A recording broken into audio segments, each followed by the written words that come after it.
Hello दोस्तों, आप सभी का स्वागत है लकी टॉक्स चैनल पर और मेरा नाम है वीरेंद्र धीमान। ये हमारा आज पहला वीडियो है और आज हम बात करेंगे कि जो फ़ॉरेन की तरफ माइग्रेशन इंडिया से हो रहा है उसके पीछे क्या मानसिकता है, और इसमें मैं अपनी लाइफ का जो पर्सनल एक्सपीरियंस है वो आपके साथ शेयर करूँगा और इसी बारे में हम आगे भी बहुत सारी बातें करते रहेंगे। तो शुरुआत इस बात से होती है कि 35 साल की उम्र तक मैंने बहुत से काम किए। सेल्स एंड मार्केटिंग में रहा 18 साल तक। सेल्स एंड मार्केटिंग किया, पब्लिक स्पीकिंग किया, स्टेज पर्सनैलिटी रहा और 8-10 कंट्रीज़ को घूम लिया। और तब तक मेरे मन में ये इरादा कभी भी नहीं था कि मुझे कभी भी अब्रॉड जाके सेटल होना है। ये बात है 35 साल की उम्र तक। उसके बाद अचानक मन में थॉट आया, कुछ उथल पुथल ज़िंदगी में हुआ तो थॉट आया क्यों ना माइग्रेट किया जाए किसी और कंट्री में और एक बेटर लाइफ की तरफ जाया जाए। हुआ ये था कि ज़्यादा फाइनेंशियल स्टेबिलिटी के लिए, बढ़िया लाइफस्टाइल के लिए, ज़्यादा ग्रोथ के लिए ये थॉट मन में आया। मेरी वाइफ ने मुझसे पूछा कि आप क्यों जाना चाहते हैं फ़ॉरेन, आपके मन में ऐसी क्या बात आई है।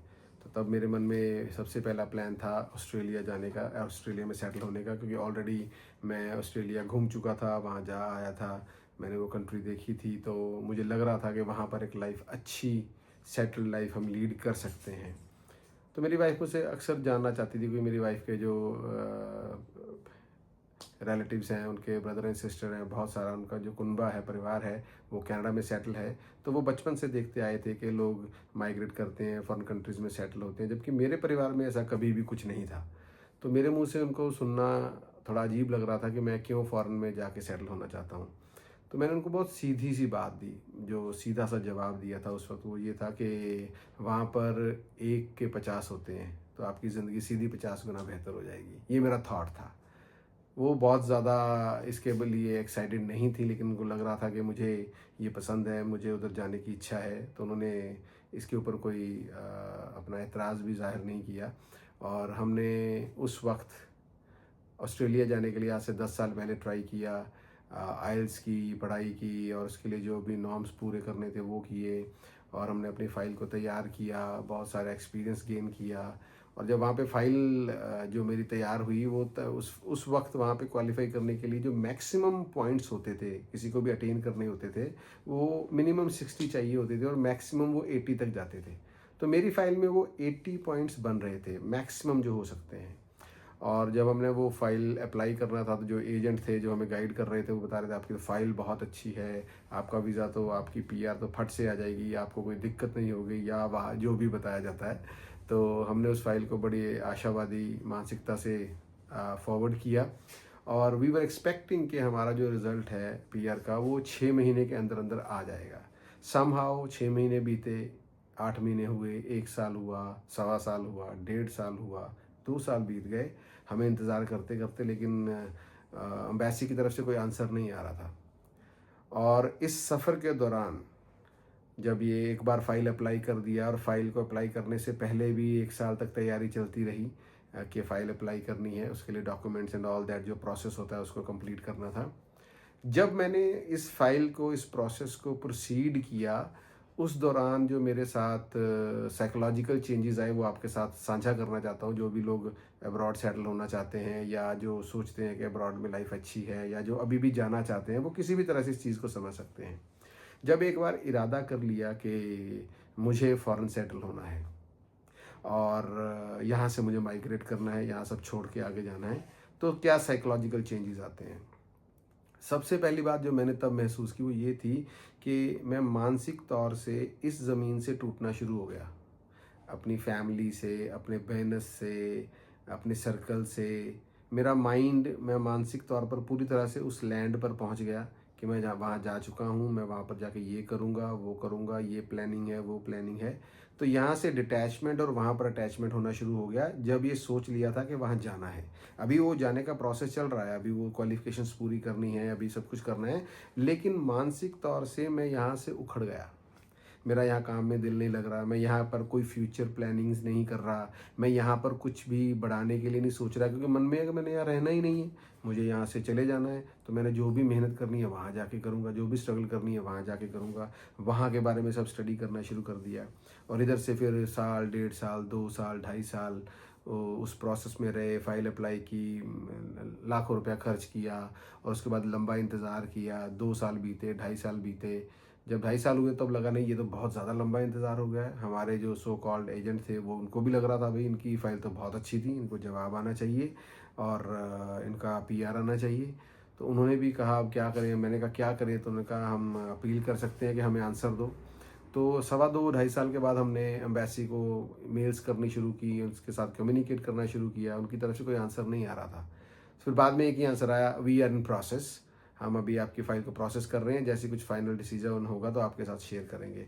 करते करते करते 3 से 3.5 साल बाद लगभग हमें आंसर आया कि हम आपका वीज़ा रिफ्यूज़ करते हैं एप्लीकेशन को, क्योंकि हमें आपके पेपर वर्क और आपके किसी भी अप्रोच से सेटिस्फेक्शन नहीं है। उनका कुछ ऐसा रीज़न था, क्लॉज होते हैं उसके बारे में।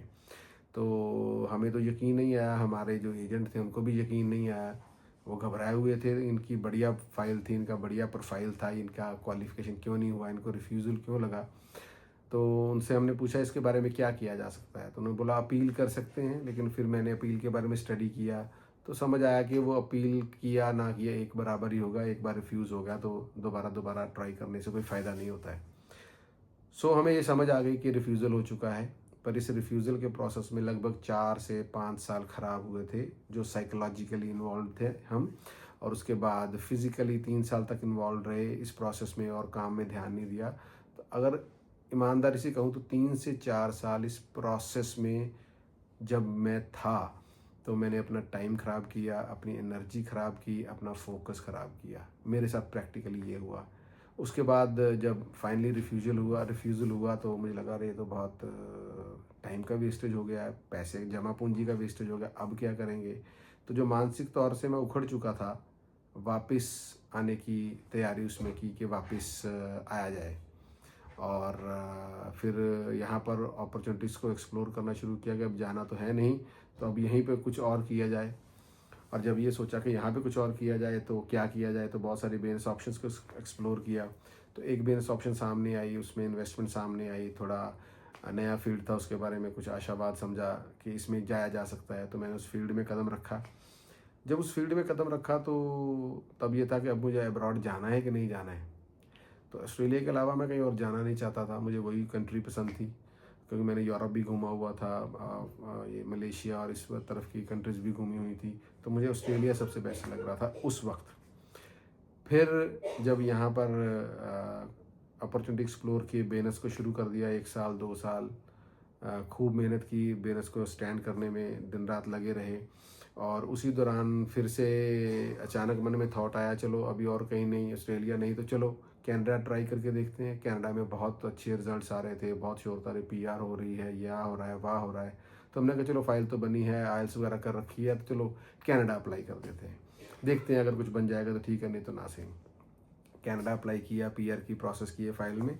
और जब वहाँ पे अप्लाई किया तो हमारी एप्लीकेशन के 6 महीने बाद कोविड आ गया।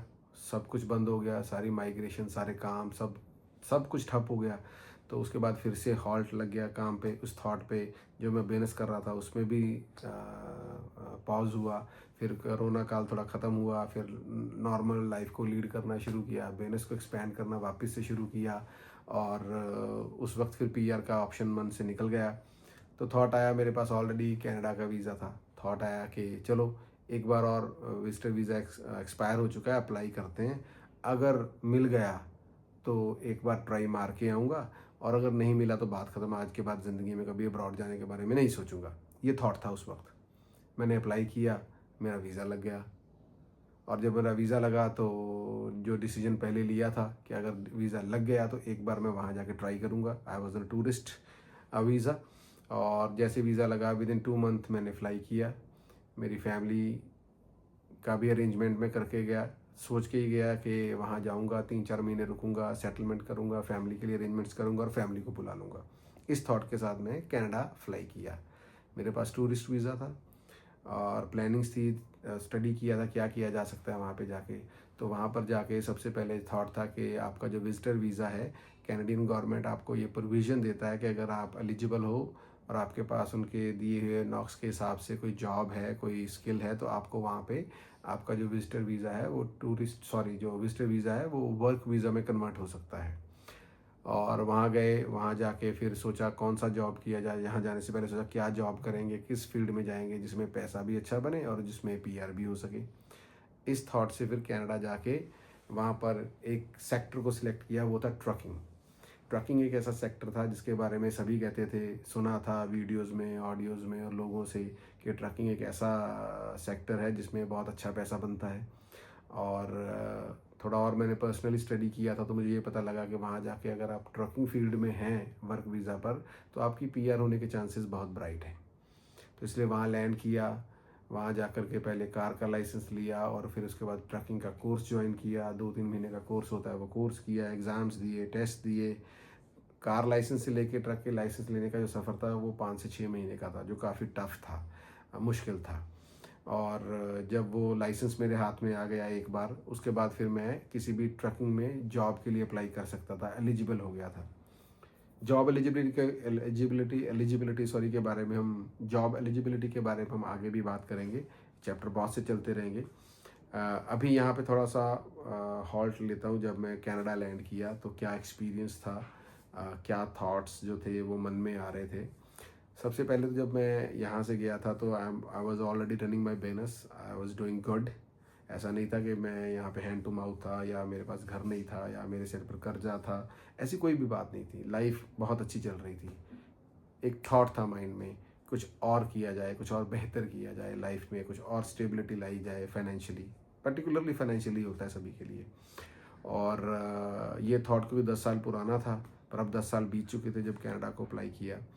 और उसके बाद फिर जब अप्लाई कर दिया, जब वहाँ जाना था तो सोचा था भी एक बार जाके हिम्मत मारेंगे, देखते हैं क्या बनता है।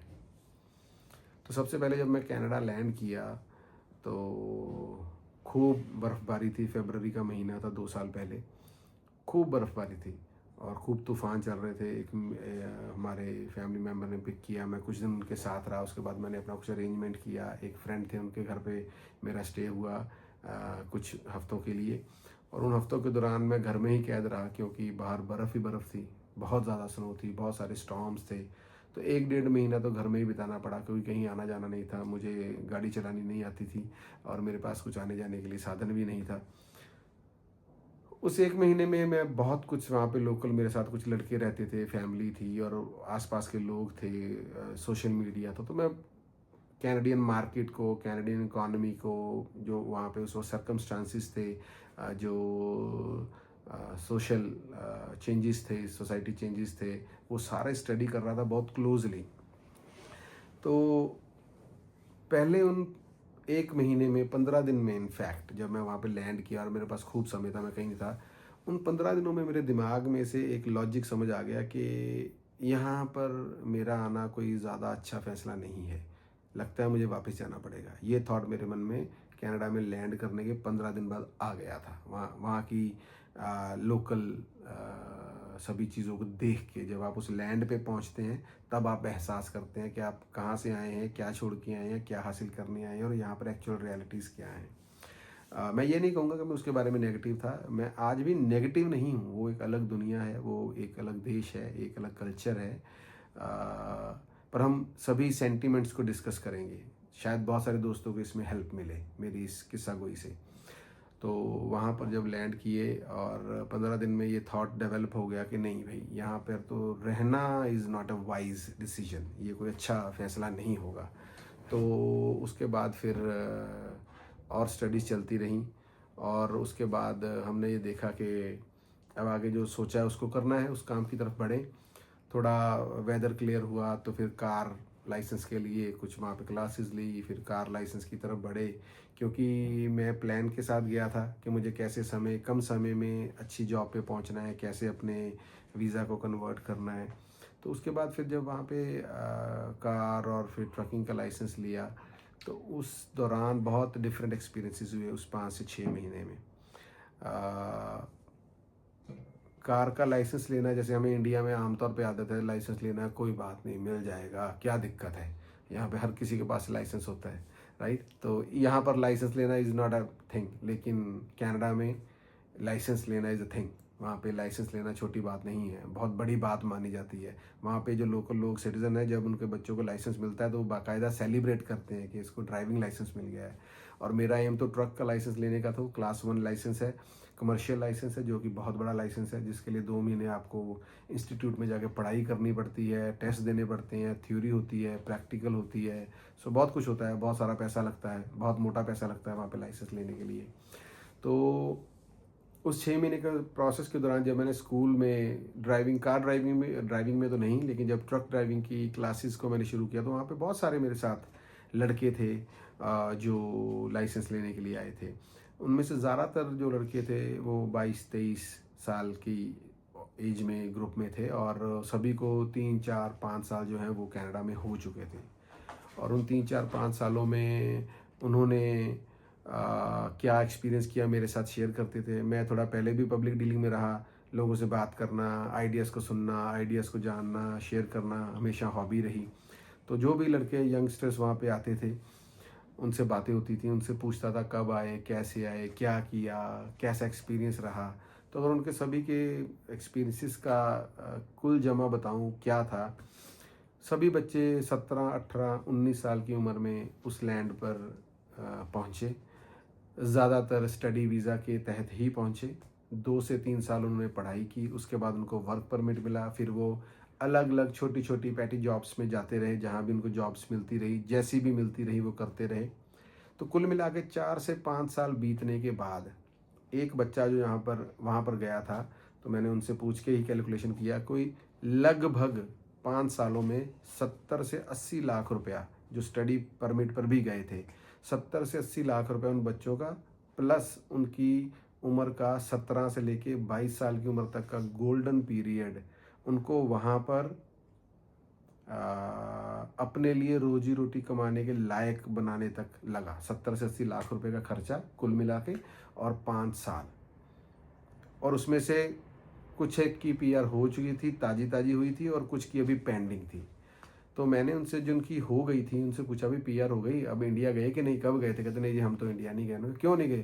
कहते भाजी जान ली पैसे ही नहीं है, किदा जाना सी, पहला पढ़ते रहे तो हुण पैसे नहीं है, अभी पैसे नहीं है, पहले पढ़ते रहे। और मैंने कहा फिर अब क्यों नहीं जा रहे? अब तो जॉब कर रहे हो, पैसे भी जोड़े हैं। कहते जो जोड़े थे उनके उससे अब ये ट्रक का लाइसेंस लेने लगे। मैंने पूछा फिर कब जाओगे भाई? जिनकी पीआर होगी तो उनसे पूछा कब जाओगे? कहते अब भाजी जब लाइसेंस मिल जाएगा, जॉब मिल जाएगी, उसके बाद जाएंगे। जिनकी पीआर हो चुकी थी, जिनकी पीआर नहीं हुई थी, जो उस प्रोसेस में थे पीआर के, उनसे पूछा तुम कब जाओगे? तो बोल रहे थे पीआर हो गई फिर जाएंगे। मैंने कहा अभी क्यों नहीं जा रहे? तुम तो जा सकते हो, तुम्हें क्या दिक्कत है, तुम्हारे पास वीज़ा है। तो बहुत मायूसी से मन से बोलते थे, पाजी अभी जाके क्या मुंह दिखाएंगे सबको, अभी पीआर भी नहीं हुई, क्या जवाब देंगे, पहले क्यों आ गए? तो खर्चा भी बहुत होगा, घर वालों पे बोझ नहीं डालना चाहती, और खुद के पास भी इतने पैसे नहीं है कि जा पाए। तो जो पीआर हो चुके तो उनसे पूछा क्यों नहीं जा रहे? बोले पाजी पीआर हो गई है, तो अब कुछ हो जाए, अब कुछ बन जाए, हाथ में कोई अच्छी जॉब आ जाए फिर जाएंगे। तो बच्चों का इस प्रोसेस में ही 5 साल 4 साल का प्रोसेस जो है वो निकल रहा था। फिर उनसे ये पूछा कि तुम यार 4-5 साल बाद ट्रकिंग लाइन में क्यों आ रहे हो? हमने तो सुना इसमें बहुत पैसा है, तो तुम पहले ये पैटी जॉब्स क्यों कर रहे थे? कभी इधर कर लिया, कभी सीधा क्यों नहीं ट्रकिंग इंडस्ट्री में आए जब पता था?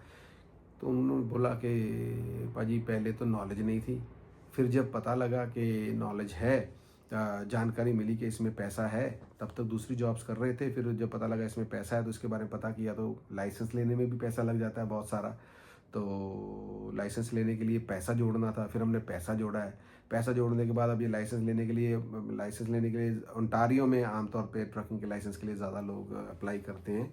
तो ओंटारियो में जब उन्होंने अप्लाई किया, वहाँ पे आना, कुछ लोग, सभी तो वहाँ रहते नहीं हैं, कोई किसी गांव में या किसी पड़ोस में है, कोई 200 माइल दूर है, कोई 500 माइल दूर है। तो उनके लिए जॉब छोड़ के वहाँ पर आना, 2 महीने रहना या अप डाउन करना बहुत मुश्किल है। तो पैसे की किल्लत, समय की किल्लत, और छोटी उम्र में ज़्यादा हौसला ना हो पाना, डरते रहना, इन वजह से वो ट्रकिंग इंडस्ट्री में आने से डरते थे, आ नहीं पाते थे।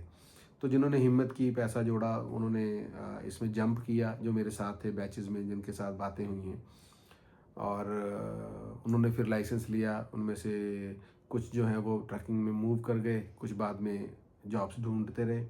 कुछ एक वहाँ पे थोड़े मैच्योर लोग थे जो 30s में थे अपनी, those were in their 30s, और उनसे जब बात हुई तो उन्होंने बताया वो ज़्यादातर काफ़ी लोग गल्फ़ कंट्री से, दुबई से थे या अबू धाबी से थे, जो वहाँ पर 8-10 साल ट्रकिंग करके आए थे। यहाँ पर आकर वापस से फिर उन्होंने ट्रकिंग का लर्निंग और जो कोर्स था वो सारा किया। उनको भी वो प्रोसेस कंप्लीट करना ही था लाइसेंस लेने के लिए, तो उन्होंने भी वो प्रोसेस कंप्लीट किया और फिर वो अगली जॉब्स पे लगे।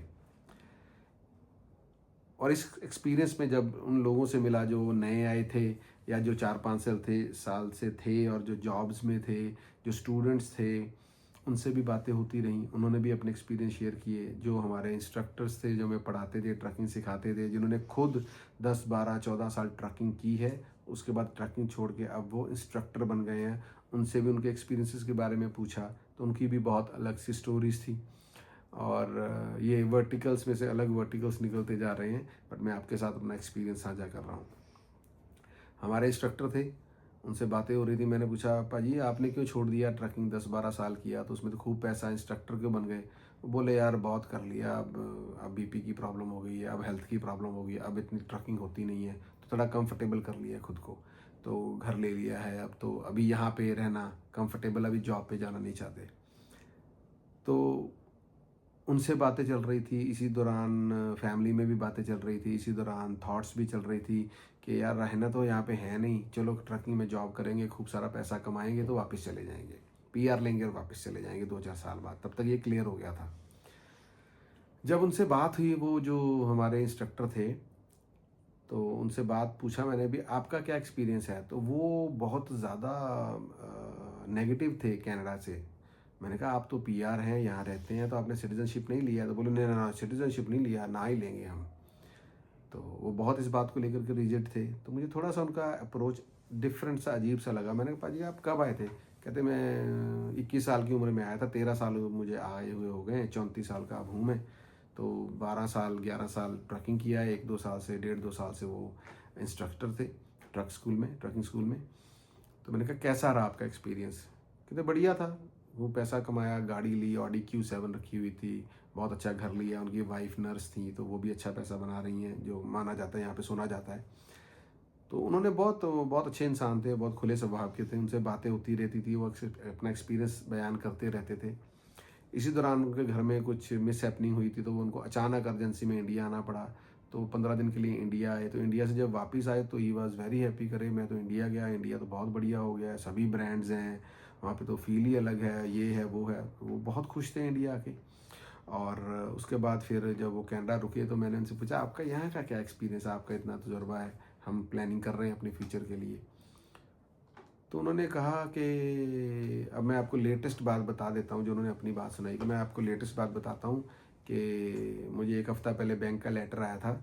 मैंने अपना घर लिया हुआ है बड़ा, और उस लेटर के बाद मुझे बैंक वालों ने बुलाया था मेरी लोन के बारे में डिस्कस करने के लिए, मॉर्टगेज के बारे में। तो मैं बैंक गया था कल।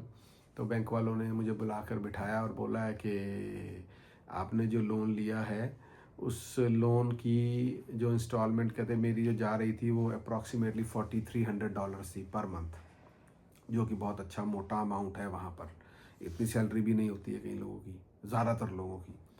तो कहते मेरा $4,300 पर मंथ इंस्टॉलमेंट जा रहा था। और मुझे बैंक वालों ने बताया है कि अभी रेट ऑफ इंटरेस्ट चेंज हुए हैं, बढ़ गए हैं, तो आपका जो $4,300 का जो इंस्टॉलमेंट था वो अब बढ़ के $6,200 हो गया है। तो कहते मैं उनसे करा, अरे इतना लगभग $2,000 का आप रेज कर रहे हो, तो ये तो बहुत मुश्किल हो जाएगा मेरे लिए पे करना। तो बैंक वालों ने कहा डोंट वरी, आप चिंता मत करिए, आप अगर अपना प्राइस अपना ईएमआई का टिकट साइज़ अगर बड़ा नहीं करना चाहते, 6,200 पे करना नहीं चाहते, नो प्रॉब्लम। आपका जो ईएमआई 30 ईयर्स में ख़त्म होना था, हम आपका जो ईएमआई अमाउंट 4,300 ही रखेंगे, इसको नहीं बढ़ाएंगे। लेकिन आपका जो लोन का टेन्योर है जो 30 साल का था, वो बढ़ के 76 ईयर्स का हो जाएगा। तो ये बात जब उन्होंने मुझे बताई, मैंने तो कहा ये कैसे पॉसिबल है? कहते वो रेट ऑफ इंटरेस्ट ऐसे हैं तो वो मल्टीप्लाई होता जाता है। रेट ऑफ इंटरेस्ट ऐसा है कि मल्टीप्लाई होता है, तो इस हिसाब से तो बहुत लंबा लोन चला जाएगा। तो मैंने कहा आपने क्या किया? कहते क्या कर सकते हैं, आप उसके बारे में विचार कर रहे हैं क्या किया जाए। तो ये हाउसिंग का एक क्राइसिस जो कनाडा में चल रहा था, जिसके बारे में आपने भी सोशल मीडिया पे बहुत बातें सुनी होंगी, ये लाइव मेरे साथ उनके साथ मेरी बात हुई। तो ऐसी ही प्रॉब्लम्स और बहुत सारे जिनके पास जो हाउसिंग में थे उनके साथ थी। तो ये एक आई शुड से एक अलग तरह की प्रॉब्लम थी उन लोगों के लिए, जो वहाँ पर इतने सालों से रह रहे हैं, अपना घर बना लिया है, लेकिन अब उनको ये महसूस हो रहा है कि अपना घर बनाने के बाद भी हमारे सिर पर इतना बोझ है कि हमें हर वक्त, हर दिन, हर सेकंड, हर मिनट मेहनत करते रहना पड़ेगा, हम आराम नहीं कर सकते हैं। और वो वहाँ पर हम इतने टैक्सेस दे रहे हैं, हम ये करें। मैंने उनको बोला कि यहाँ पे इतनी साफ़ सुथरी सड़कें हैं, इतना अच्छा लॉ एंड ऑर्डर है, इतना सब तरह की सहूलतें हैं यहाँ पर, बिजली, पानी या हवा। तो वो उन्होंने एक जवाब दिया, कहते ये कौन सा फ्री है मेरे लिए, टैक्स देता हूँ बहुत मोटा मैं यहाँ पे। बड़े गुस्से में उन्होंने ये बात बोली। तो कहते इतना मोटा टैक्स देते हैं, मिलना ही है, ये मिलेगा ही। और करप्शन के बारे में बातें बताते रहे वो, यहाँ पे बहुत करप्शन है, पैसा दे के काम होता है, या है, वाह है। तो ये उन लोगों के मुंह से बातें सुनी जो वहाँ पर पीआर हैं, वहाँ पर रह रहे हैं, और जिनका तजुर्बा ऐसा है, जो बहुत सालों से अपने देश से, अपने घर वालों से, अपने परिवार से दूर हैं। तो उनके अलग तरह के चैलेंजेस रहे हैं वहाँ पर। तो मेरे ट्रकिंग स्कूल की भी और भी बहुत सारी स्टोरीज़ हैं। और अभी फिर ट्रकिंग स्कूल में और भी लोग मिलते रहे। वहाँ पे क्या प्रोसेस रहा, और भी इंस्ट्रक्टर थे, एक ये इंस्ट्रक्टर थे, एक और इंस्ट्रक्टर थे, वो भी इसी तरह का व्यू रखते थे। वो भी वहाँ के रहन सहन से, वहाँ के कल्चर से, वहाँ के जो वोक कल्चर था जिसको बढ़ावा दिया जा रहा है, उसको लेकर के, अपने बच्चों को लेकर के, अपने बच्चों के भविष्य को लेकर के, उनकी एजुकेशन को लेकर के बहुत ज़्यादा चिंतित थे। और उनको यही लगता था किसी तरीके से हम अब थोड़े 1-2 साल और देखेंगे और उसके बाद हम इंडिया शिफ्ट करेंगे, कुछ ऐसा सिस्टम बनाएंगे कि यहाँ पर साल में 2-4 महीने आएंगे, बाकी इंडिया में ही रहेंगे, हमारा घर है, हमारी गाड़ियाँ हैं, मेरी गाड़ियों को और लोग यूज़ कर रहे हैं, हमारी ज़मीन है, हम छोड़ के यहाँ पे बैठे हैं, रोज़ सुबह 6 बजे अलार्म लगा के उठ जाते हैं। ये वो लोग थे जिन्होंने बहुत मेहनत की है। ये वो लोग थे जो कनाडा में उस समय गए जब कनाडा का सुनहरी वक्त था, जब बहुत पैसा बनता था। ये वो लोग हैं जिनके बारे में बात कर रहा हूँ, जिन्होंने किसी भी तरह की मेहनत में, मुशक्क़त में कोई कसर नहीं छोड़ी। दिन रात मेहनत की, दिन रात काम किया, अपने आप को वहाँ पे सेटल किया। और आज 10-15 साल बाद वो लोग महसूस कर रहे हैं कि हम बहुत ज़्यादा फ़ायदे में तो नहीं रहे। हम जो सोच रहे थे वैसी लाइफ तो नहीं है। लाइफ तो अभी भी दौड़ भाग की है, टेंशन की है, अलार्म से सोना है, अलार्म से उठना है। तो ये वो कुछ लोग थे जो ट्रकिंग इंडस्ट्री के थे, जिन्होंने बहुत गोल्डन टाइम में ट्रकिंग की, बहुत सारा पैसा बनाया, घर बनाया, गाड़ियाँ ली, पीछे इंडिया में भी बनाया ज़रूर होगा। ये कुछ एक स्टोरीज़ थी जो मैं आपको बता रहा हूँ। इसके अलावा भी और बहुत सारी स्टोरीज़ हैं। हाल फिलहाल आई थिंक आज के लिए, शुरुआत के लिए, स्टार्टिंग के लिए ये बहुत है। अब बहुत जल्दी दोबारा आपसे मिलूँगा, इस किस्सा गोई को आगे बढ़ाएंगे और आपके लिए माइग्रेशन से रिलेटेड और भी बातें करते रहेंगे। और लेटेस्ट अभी ट्रम्प साहब ने भी बहुत सारी तूफ़ानी बयानबाजी वहाँ पे की है, उससे रिलेटेड भी बातें होती रहेंगी। तो आज के लिए इतना ही। आप सबसे बात करके अच्छा लगा है और जल्दी ही दोबारा रूबरू होते हैं। Thank you very much. Take care.